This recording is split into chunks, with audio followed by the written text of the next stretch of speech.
Samsung Galaxy A34 এর দিন শেষ, কারণ স্যামসাং এবার লঞ্চ করে দিয়েছে স্যামসাং গ্যালাক্সি A35 ফোনটি। আর এই ফোনটি স্যামসাং এবার অনেক আপগ্রেড করে লঞ্চ করেছে।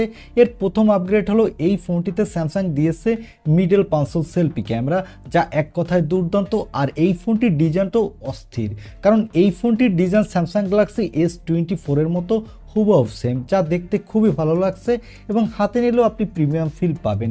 আজকের এই ভিডিওতে এই ফোনটি নিয়ে ফুল ডিটেল জানাবো, সাথে জানাবো এই ফোনটি কবে বাংলাদেশের মার্কেটে পাওয়া যাবে এবং কত দামে পাওয়া যাবে। চলুন তাহলে আর কথা না বাড়িয়ে সরাসরি চলে যাই মূল ভিডিওতে।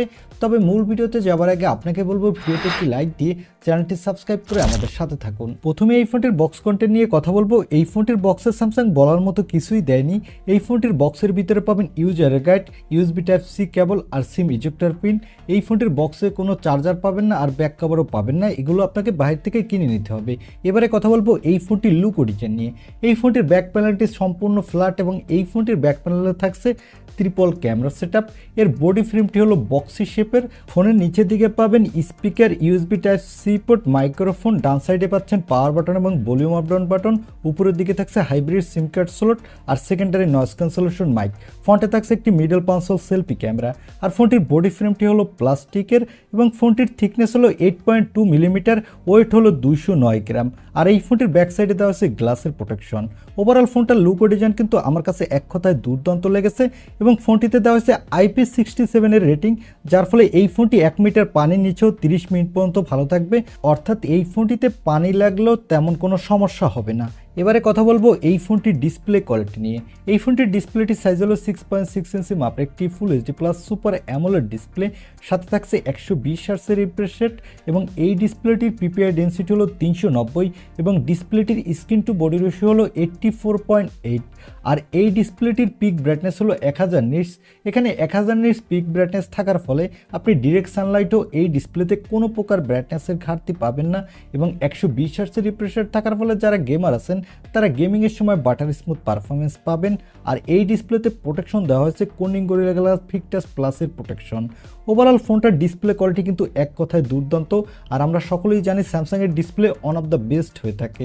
এবারে কথা বলবো এই ফোনটির ক্যামেরা কোয়ালিটি নিয়ে।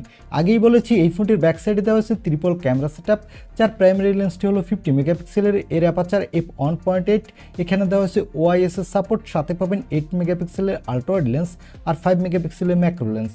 এই ফোনটির ব্যাক ক্যামেরা দিয়ে আপনি 4K-তে 30 FPS ভিডিও রেকর্ড করতে পারবেন এবং এই বাজেটের মধ্যে আপনি বেস্ট কোয়ালিটির ফটোগ্রাফি তুলতে পারবেন।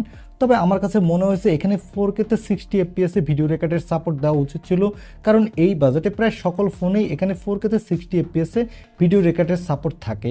তাই এই ফোনটিতে থাকলে অনেকটা বেটার হতো। চলুন এবার এই ফোনটির কিছু ফটো স্যাম্পল দেখে আসি, তাহলে আপনাদের বুঝতে সুবিধা হবে এই ফোনটির ক্যামেরা কোয়ালিটি কেমন।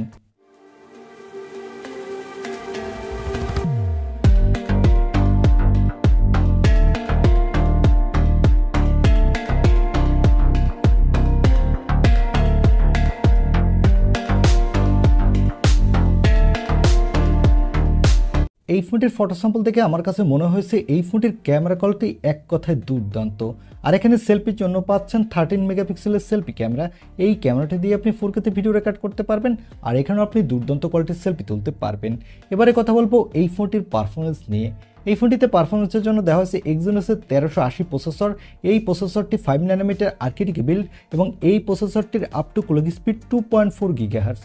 এখানে আপনি ভালো মাল্টিটাস্কিং করতে পারবেন, সাথে পাবজি ফ্রি ফায়ারের মতো গেমগুলো স্মুথলি খেলতে পারবেন, কোনো ল্যাগ বা ফ্রেম ড্রপ ইস্যু পাবেন না। তবে এখানে স্ন্যাপড্রাগনের প্রসেসর ইউজ করলে ফোনের পারফরমেন্সও আর একটু বেটার পাওয়া যেত এবং লং টাইমেও বেটার পারফরমেন্স দিত।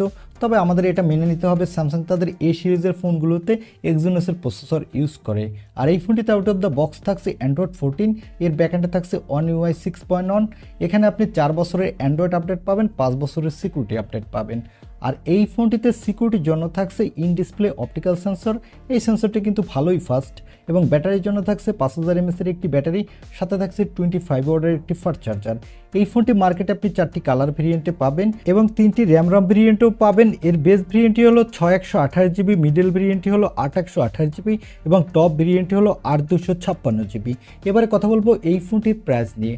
এই ফোনটি বাংলাদেশে নেক্সট মান্থেই অফিসিয়ালভাবে লঞ্চ হবে এবং এই ফোনটির প্রাইস হতে পারে এর বেস ভেরিয়েন্টটি বাংলাদেশের মার্কেটে 50,000 টাকার আশেপাশে।